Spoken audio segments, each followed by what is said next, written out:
But when it comes to stabilizing positions, the first thing army, the security, or any like United Nations security forces, when they are deployed, one I have seen in Congo, is to ensure that local interests do not, or local organizations do not dictate security parameters.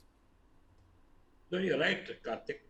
At no stage should the local issues uh, be greater than the national security. Whether Kuki, Metis, anyone, they don't get to dictate. Absolutely. And exactly that's the reason why I'm saying is that when you're looking at a democracy and you're looking at a country's national interest, it has to be national security. And that's the main thing that we must always keep paramount. So while we are when we're talking of the fence, we also have to be practical. Practicality means that if it is opposed Indeed. by the people living along the border, we will have to put a great number of people to defend this fence. Otherwise, the fence would be broken. So, in that situation, we need to be careful where we build the fence because we need the help of the local people along which the fence is being built. Otherwise, you can imagine that today we have 21 battalions of the Assam Rifles trying to, bring hold the Indo-Myanmar border. On the other side, there is no deployment of the Myanmar army at all, of the Tatmadaw. There's absolutely no deployment. There are a total of two battalions looking at 1,643 kilometers. And just across that, from 1643, the next 66 kilometers has not been demarcated between India and Myanmar because it leads to the tri-junction with Tibet, and that China has not permitted Myanmar to demarcate with us. So we have a problem on the border. We need the people with us, and that's what everyone should understand. Is that it's a national security problem. The people on the border must be a part of our narrative, and we cannot be policing them. We cannot be putting more I forces think to that's a ensure very that they powerful don't. statement you have given. People, Dr. Hauke, people on our side of the border should be part of our narrative. People on this side of the border, whoever they are Indian citizens. The communitarian view cannot overlap and have better of the security position of the Indian state. Definitely, as we have discussed earlier, also that taking into confidence the wishes of the people, the needs of the people in the borderland areas, then only we can secure this border. Otherwise, as seen in other borderlands like U.S., Mexico, it's impossible to totally control if the communities in the borderlands are against the state.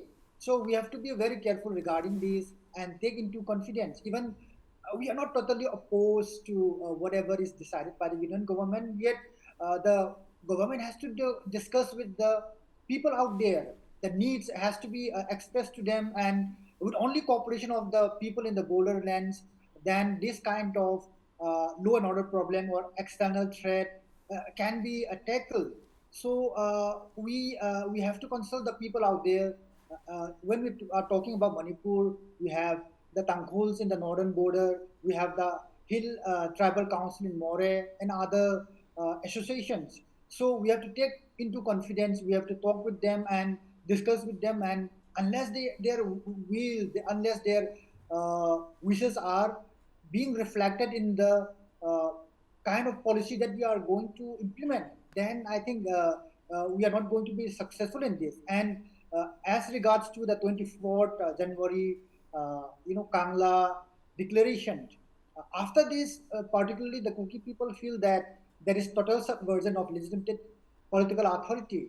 So this subversion of legitimate authority of the state government is the main question that the Kuki people are asking right now. Who is in power in Manipur? Is it the state government which is legitimate, authorized by the by the constitution, or the other radical groups? Unless the people, uh, the other community is taken into confidence in this also, then there can't be peace in Manipur, or this geographical space we call Manipur. So even the dialogue cannot happen. Let me cite one case.